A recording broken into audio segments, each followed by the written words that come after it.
주님께서 여러분과 함께 또한 사제의 영과 함께 마테오가 전한 거룩한 복음입니다. 주님 영광 받으소서. 1장 18절에서 24절까지의 말씀입니다. 예수 그리스도께서는 이렇게 탄생하셨다.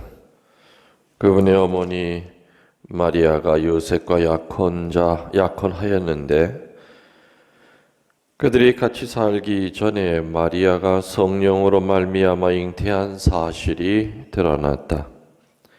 마리아의 남편 요셉은 의로운 사람이었고 또 마리아의 일을 세상에 드러내고 싶지 않았으므로 남모르게 마리아와 파혼하기로 작정하였다.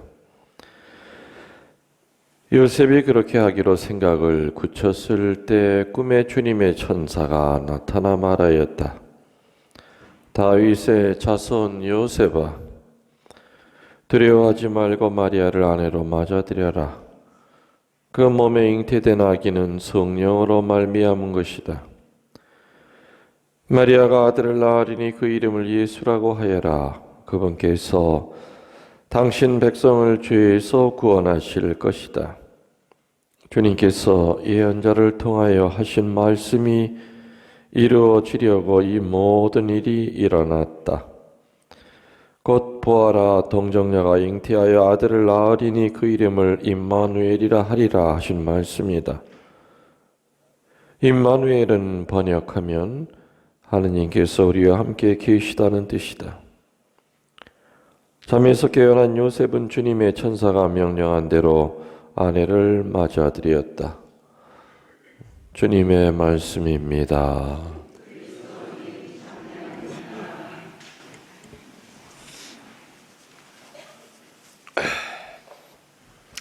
참 예수님, 감기가 나간 줄 알았더니 또 들어오네.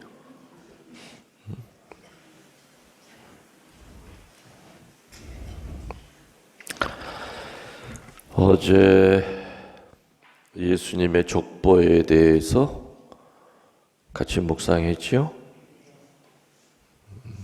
족보를 어제 나온 족보에서 제일 중요한 게 두 가지였어요. 그죠? 정리해드린 게. 예수님의 족보는 아브라함부터 예수님까지 42대라고 그랬죠. 그 42대는 14대, 14대, 14대 이렇게 크게 셋으로 나눠지는데 첫 번째 14대는 아브라함이 하느님 앞에 순종한 이야기서부터 다윗에 이르기까지, 다시 말하면 다윗은 하느님을 철저하게 섬기고 그리고 이스라엘이라고 하는 나라를 온 천지에 알리는 가장 강한 왕이었다는 거죠. 다시 말하면은 이스라엘의 절정기, 권세가, 하느님의 능력이 만방에 퍼져나가는 그러한 시대가 14대였다. 그러고 난 다음에 어떻게 했다 그랬어요? 14대서부터 다윗서부터 바빌론으로 끌려갈 때까지. 그런 얘기한 거 기억나세요? 실제로 이스라엘의 왕들은 보면은 다윗을 빼고는 그 밑에 왕들은 다 우상 숭배에 빠져가지고 하느님을 섬길 줄 몰랐다 이거죠. 그러다 보니까 나라는 두 개로 동강이 났다고 그랬죠. 북쪽에는 이스라엘이 있고 남쪽에는 유다, 우리나라 남북으로 이렇게 갈라지듯이 이렇게 그렇게 갈라졌어요. 이렇게 둘이 합쳐도 될까 말까 한 판인데 갈라져 버리고 나니까 옆에 나라들이 전부 다 호시탐탐 노리다가 바빌론이한테도 끌려가고 페르시아한테도 끌려가고, 그래서 예수님 족보의 중간에 나오는 14대는 그야말로 좌절과 그리고 노예살이, 아주 정말 절망의 그 14대를 보낸 거 되겠죠. 그러다 이제 바빌론에서 또 눈물 질질질질 짜면서 하느님 살려주십시오. 우리가 잘못했습니다. 이렇게 하면서 그런 세월을 보내다가 마지막에 누가 나타나셨다고요? 예수님이 나타나셨다. 그래서 그 메시아는 현세적인 왕이 아니라 우리를 죄와 죽음으로부터 구해주시는 그러한 구원자였습니다. 그래서 어제 어떤 말로 끝내느냐, 42대라고 하는 그 긴 세월은 더 넓게 얘기하면은 창세기서부터 그리고 구약의 마지막 총 몇 권이라고 그랬습니까? 아니 구약이 몇 권? 46권의 내용은 딱 세 마디로 요약한다고 그랬죠? 46권에는 딱 단어 3개로 정리가 된다고 그랬잖아요. 뭐예요? 창조, 타락, 또다시 재창조. 그리고 그걸로 끝나느냐? 아니에요. 다시 또 타락해요. 또 살려달라고 애걸복걸해요. 그럼 하나님이 또 다시 또 창조를 또 해주셔요. 창조는 다른 말로 구원이라고 그랬죠. 그래서 구약성서 46권은 그 세 가지의 테마가 계속해서 반복이 돼요. 구약의 그 핵심이 그거죠. 그리고 또 어저께 어떤 얘기를 또 제가 했죠. 예수님의 이름으로 끝나는 그 족보 밑에는 누구의 이름이 올라가야 된다고요? 우리 각자의 이름이 올라가야 된다. 다시 말하면 천국에 우리의 이름이 기록이 돼야 된다는 거죠. 천국에 가면은 천국으로 올라올 사람들의 명단을 적는 천사가 있대요. 그래서 이렇게 수호 천사로부터 올라온 여러 가지 얘기를 듣고 이렇게 다 명단이 있대요. 그래서 수호 천사가 자기가 보호하고 있는 그 인간이 착하고 열심히 살면은 좋게 편지를 보내겠죠? 근데 수호 천사가 아무리 너 그렇게 살면 안 된다, 정신 차려라 그래도 수호 천사 말은 안 듣고 청개구리처럼 그렇게 못되게 살면은 수호 천사가 좋게 편지를 보내는 것도 한계가 있대요. 그러면 그 편지를 받아가지고 천국으로 불러들일지 안 불러들일지 그 결정하는 천사가 게시판에다 이게 다 이름을 적는데요. 근데 이름을 적었다가 한번 적었다고 해서 그게 끝나는 거냐? 열심히 잘 다닌 사람이 또 죄악에 떨어져서 헤맬 수 있겠죠? 그러면 또 싹 지우는 거예요. 지우는 거예요. 그래서 어떤 사람은 지워지는 거 이름 썼다가 지우고 썼다가 지우는 게 한 달 간격으로 썼다가 지워졌다 썼다 지웠다 하는데, 그래서 그 천사 칠판에 이름이 지워지지 않고 계속 남아 있는 사람이 흔치 않더라. 그런 얘기가 있어요. 자, 오늘 복음은 뭔 얘기가 나오죠? 예수님 탄생에 대한 이야기가 나오지요. 예수님이 탄생하실 거라고 하는 얘기가 구약 성서에 보면은 여러 군데 나와요. 제일 먼저 등장하는 게 창세기 22장 16절에서 18절. 아브라함의 자손 가운데서 나타날 것이다 라고 창세기 22장 16절 이하에 나옵니다. 그게 아무튼 구약 성서에 처음 등장하는 메시아, 다시 말하면 예수님에 대한 예언이에요. 그 다음에 또 창세기에 보면은 49장 8절에서 10절에 보면은 이스라엘이 몇 지파로 되어 있었죠? 12지파예요. 12지파 가운데서 어느 지파에서 나올 것이다 하는 얘기가 창세기 49장 8절에 나와요. 유다 지파에서 나올 것이다. 점점 더 구체적으로 돼가죠. 아브라함의 후손 가운데서 나올 거고,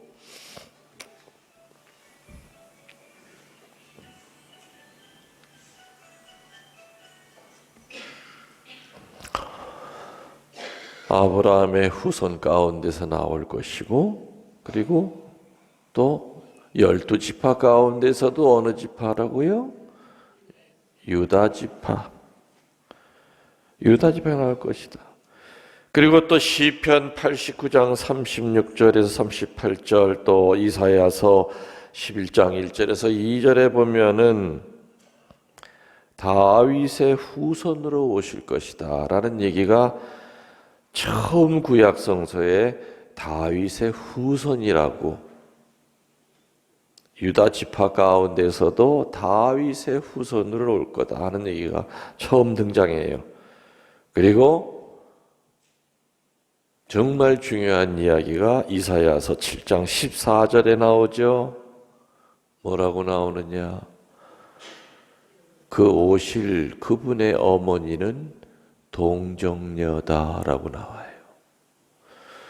그러니까 이미 이 세상에 오실 메시아에 대한 이야기가 창세기서부터 계속 나오고, 12지파 가운데에서 유다 지파에서 나올 것이요, 그리고 그것도 다윗의 후손에서 나올 것이요, 그걸로 끝나는 것이 아니라 그분을 이 세상에 나오게 하는 그 어머니가 결혼한 그런 분이 아니라 동정녀다 하는, 동정녀가 메시아를 낳을 거라는 얘기가 이사야서 7장 14절에 예수님 오시기 전 까마득한 그 옛날에 벌써 예언이 되어 있었다 이 얘기예요.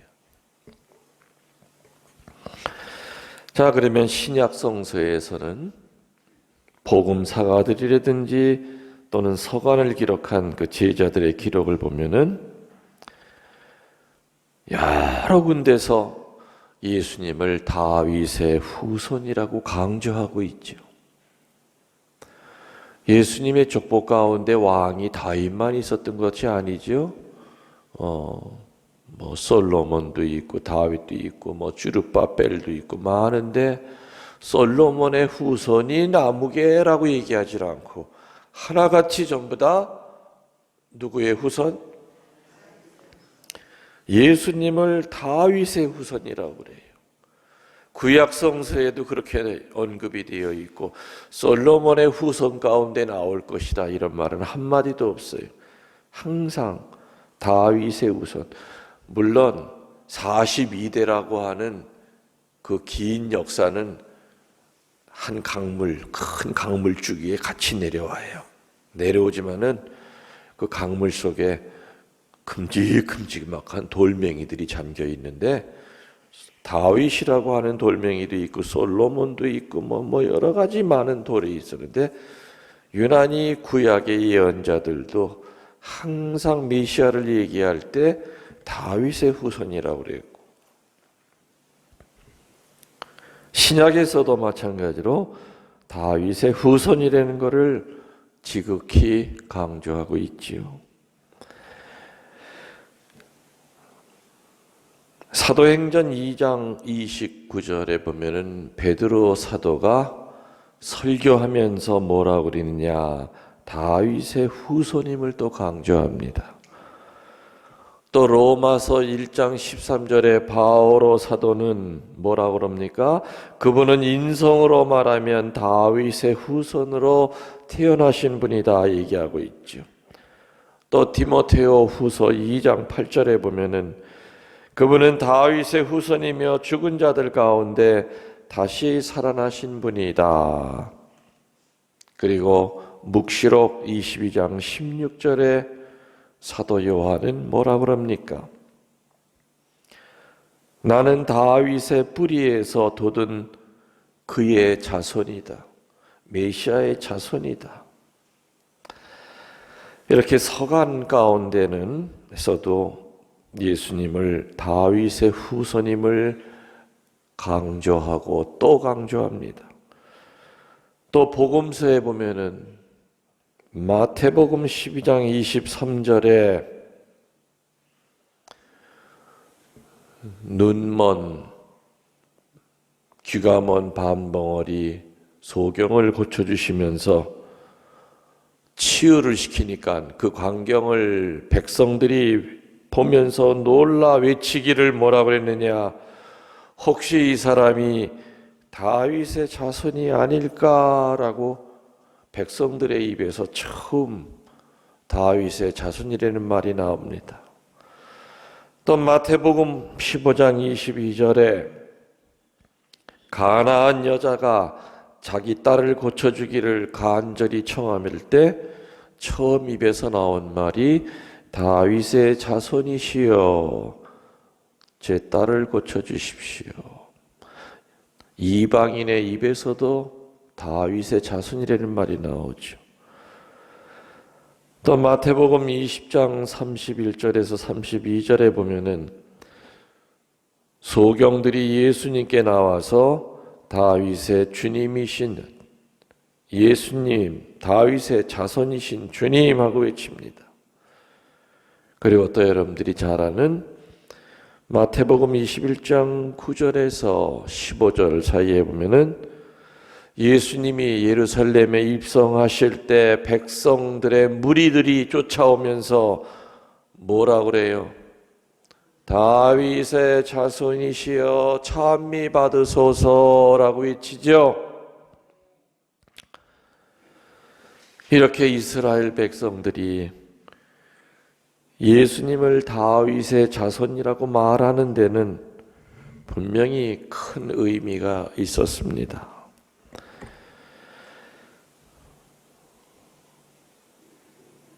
어제 예수님의 족보에도 나와 있듯이 이스라엘 백성이 노예살이한 그 횟수는 우리나라가 일제 치하 36년 동안 노예살이한 그 횟수보다 100배 이상이 돼요. 거의 1000년이 가까워. 다 따지면은 그 옛날 에집트에서 수백 년 동안 바빌론, 페르시아, 그리스, 로마 제국까지 따지면은 한 번도 편할 날이 없어요. 그런 가운데서도 이스라엘 백성들은 끔찍한 노예 생활을 하면서도 절대 잃어버리지 않은 것이 두 가지가 있었죠. 하나는 우리 백성은 하느님이 선택한 백성이라고 하는 선민사상, 또 하나 잃어버리지 않는 것은 다윗같이 위대한 왕이 나타나서 그동안 우리를 괴롭혔던 족속들을 다 혼내고 우리 민족을 부와 권세와 명예를 세상 만방에 퍼뜨릴 그럴 왕이 언젠가는 나타날 것이니까 참고 기다리자. 선민의식과 메시아 사상이 그 노예살이하는 그들에게 있어서 버틸 수 있는 버팀목이요 희망이었어요. 그래서 언제나 다윗의 자손 가운데서 우리가 기다리던 그분이 나타나는가. 그러니까 예수님이 나타나서 병을 고치니까 혹시 이분이 다윗의 자손 아닐까? 근데 병 고치는 게 이게 나중에는 죽은 사람까지도 살려내지 않습니까?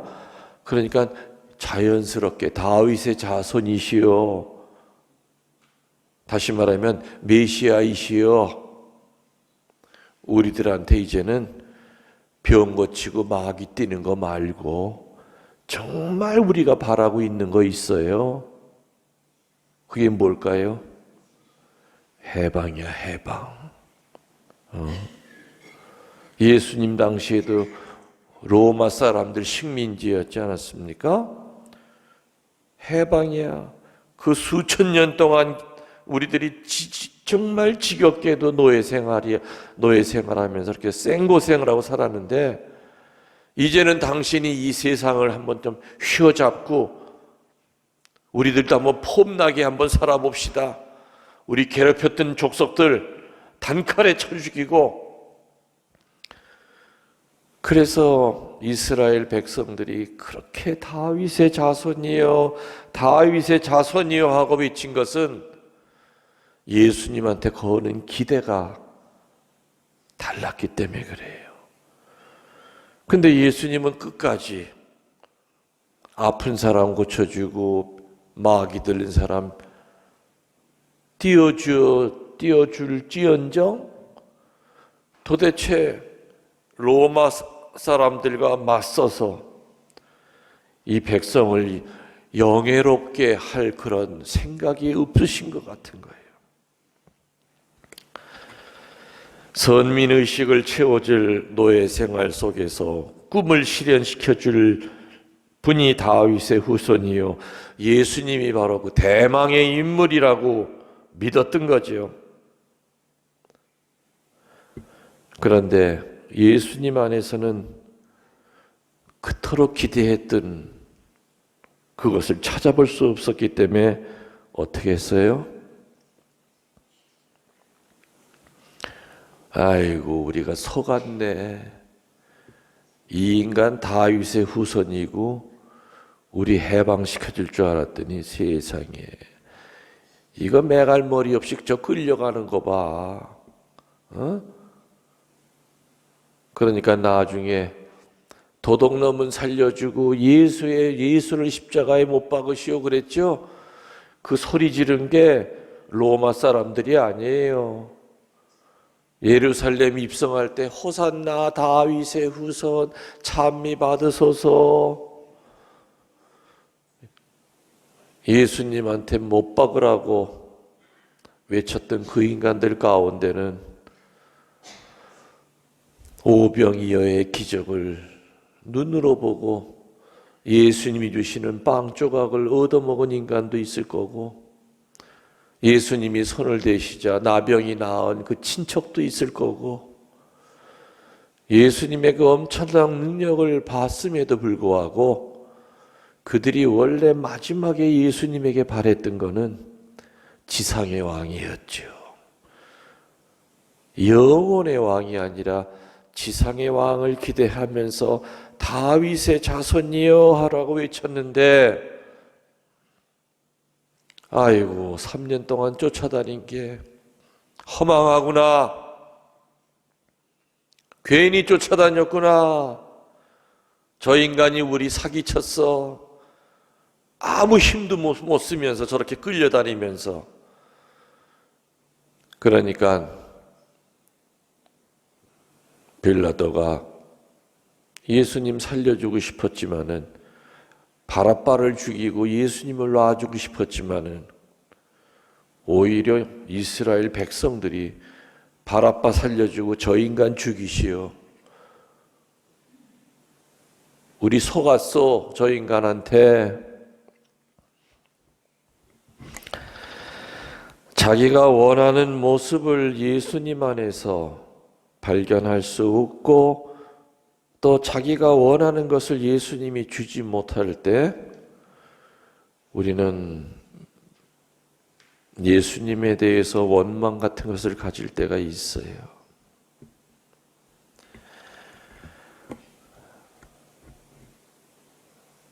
암 환자가 정말 성당에 열심히 했던 분이 암에 걸렸어요. 주변 사람들도 같이 기도했죠. 근데 병은 점점 깊어가고 도저히 살 재간이 없어. 그때 그 당사자는 그걸 받아들입니다. 근데 그 부인이 그걸 못 받아들여요. 신부님, 하느님이 어디 있어요? 우리 남편이 얼마나 한평생을 성당에 봉사를 했는데, 그리고 낫게 해달라고 그렇게 많은 사람이 기도하고 매달렸는데 이렇게 비참하게 어떻게 돌아 죽게 만들어요?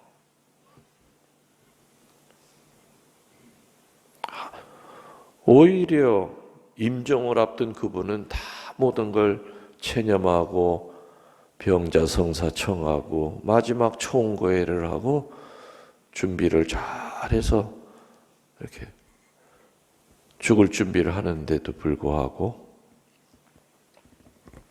반대로 그 주변 사람이 그 상황을 못 받아들이는 거죠. 예수님 안에서 본인이 원하는 것을 받지 못할 때 예수님을 십자가에 못 박으라고 소리 질렀던 그런 마음을 우리들도 갖게 될 때가 있죠. 예수님의 성탄을 앞두고 우리들이 깊이 생각해 봐야 될 것은 우리 각자의 생활 속에서 예수님이 나에게 무엇을 이루어줄 구세주로 예수님을 기다리고 있는가? 여러분에게 예수님의 강생은 어떤 의미가 있는가? 깊이 생각하면서 주님의 성탄을 준비하도록 합시다. 아멘. 예물준비성가